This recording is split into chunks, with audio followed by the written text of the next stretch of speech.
एक युग हो गया परब्रह्म का।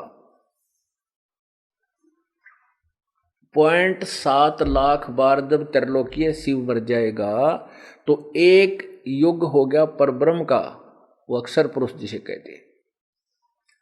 तो अब परब्रह्म की काउंटिंग देखो, उसकी उम्र, परब्रह्म की मृत्यु कैसे होगी। परब्रह्म का जो एक दिन है 1000 युग का है, चतुर्युग का नहीं है उसका, केवल 1000 युग। जैसे आप गीता जी अध्याय नंबर 8 के श्लोक नंबर 16 में देखिए, 17 में, 16 और 17 में, ये है श्रीमद् भगवत गीता और ये है अध्याय नंबर 8 और ये श्लोक नंबर 16। हे अर्जुन, ब्रह्मलोक पर्यंत सब लोग पुनरावर्ती हैं। पुनरावर्ती माने जन्म, ये भी जन्म मृत्यु के अंदर होते हैं। पुनर्वर्ती माने पुनर्जन्म होता है, मरते और बनते हैं, मिटते और बनते हैं, पुनर्वर्ती हैं, पुनर्वर्ती में हैं। परंतु कुंती पुत्र मुझको प्राप्त होकर पुनर्जन्म नहीं होता।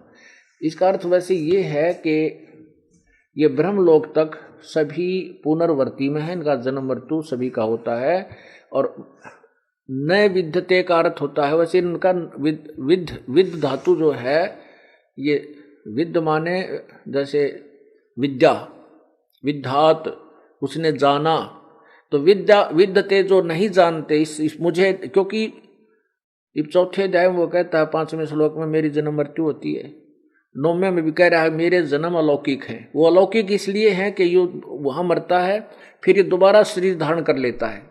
ये फिर उस समय एक ब्रह्मांड का नाश हो जाता है, जो 70,000 त्रिलोकीय शिव मरने के बाद जो ब्रह्मलोकीय शिव की मृत्यु होती है, तो एक ब्रह्मांड का पूर्ण रूप से विनाश हो जाता है। ये फिर स्वयं भी दूसरे लोक में चला जाता है, वहां अपनी स्वेच्छा से ये और शरीर धारण कर लेता है। एक सिद्धि बहुचोल्य धार है, एक इसके पास विशेष सिद्धि है, अपना शरीर ये स्वयं बना लेता है। उसके बाद फिर दुर्गा का भी बनाता है, और ऐसे ही दुर्गा भी ऑटोमेटिक ऐसे मरती है और फिर उसका भी शरीर बन जाता है। दोनों के संयोग से फिर वैसे सृष्टि शुरू हो जाती है उस दूसरे ब्रह्मांड में। ऐसे इसने 21 ब्रह्मांड बना रखे। तो ऐसे इसके जन्म और मृत्यु है। तो यहाँ ये नहीं कह सकता कि मेरे प्राप्त होने वाले की जन्म मृत्यु नहीं हो सकती। इसका अर्थ ये है, जो मेरे इस प्रोसीजर को नहीं जानता वो मुझे प्राप्त होकर भी जन्मते मरते रहते हैं। इसका वास्तविक अर्थ गीता जी के इस श्लोक का ये बनता है। आप ध्यान से सुनो।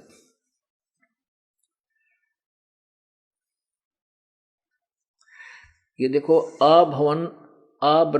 अब्रह्म भुवनात् लोका पुनर्वर्तिन अर्जुन, और माम उपेत, मुझे प्राप्त होकर तो माने तो कुंते जन्म मृत्यु होता है, न विदते, जो नहीं जानते, जो इस प्रोसीजर को नहीं जानते उनका तो जन्म मृत्यु ही होता है। इन्होंने इसका अर्थ क्या बनाया है, इसके ऊपर थोड़ा विवेचन करते हैं, क्योंकि ये विचलित ना कर दें आपको। ये देखना, हे अर्जुन, ब्रह्मलोक पर्यंत सब लोग पुनर्वर्ती में हैं, परंतु हे कुंती पुत्र, मुझको प्राप्त होकर पुनर्जन्म नहीं होता। अगर ये सत्य है ये श्लोक, तो वो चौथे अध्याय का 5वां और 9वां गलत हो गया, और 15वें अध्याय का 16वां और 17वां भी गलत हो गया, और फिर 18वें अध्याय का 62वां, 15वें अध्याय का 4, 1 से लेकर 4, वो सारे श्लोक गलत सिद्ध हो जाते हैं। नहीं, ये समझन का अंतर है। यहाँ वो क्या कहना चाहता है कि जो इस मेरे प्रोसीजर को नहीं होते और वो मुझे प्राप्त हो जाते हैं, तो मेरे प्राप्त होने वाले को भी जन्म मृत्यु में रहना ही पड़ता। जो ये बात नहीं जानते, इस बात से जो नहीं परिचित हैं, न विद्यते, विद्य माने जानना भी होता है, विद्यते वो सेंटेंस के ऊपर डिपेंड करता है, विद्यमान भी इसका अर्थ होता है। अब देखना अगले में क्या बताता है, 70वें श्लोक में, 8वें अध्याय के ये 70वें श्लोक में, इसमें क्या कहा है, सहस्र युग पर्यंतम। इसमें सहस्र माने 1000, चतुर्युग नहीं है कहीं पर भी मूल संस्कृत में। यहां देखना, इसका अनुवाद क्या किया है कि ब्रह्मा का, इन्होंने ब्रह्मणे का अर्थ ब्रह्मा कर दिया। नहीं, ब्रह्मण का, जैसे हमने कल आपको दिखाया था 70वें अध्याय में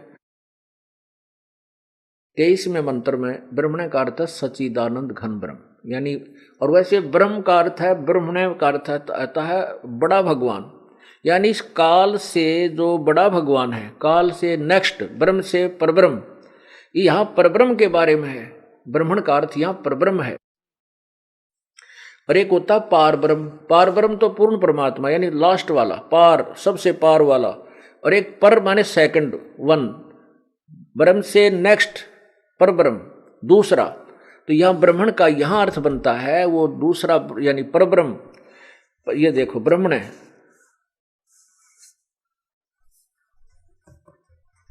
ब्रह्मण माने परब्रह्म को समझो। यहाँ ये परब्रह्म का जो दिन है, क्योंकि गीता ज्ञानदाता तो बोल ही रहा है, और यदि हम यहाँ इसका ब्रह्मण का सच्चिदानंद घन यानी पूर्ण परमात्मा नहीं लगा सकते, क्योंकि पूर्ण परमात्मा का जन्म मृत्यु है ही नहीं, तो यहाँ ये परब्रह्म के विषय में है।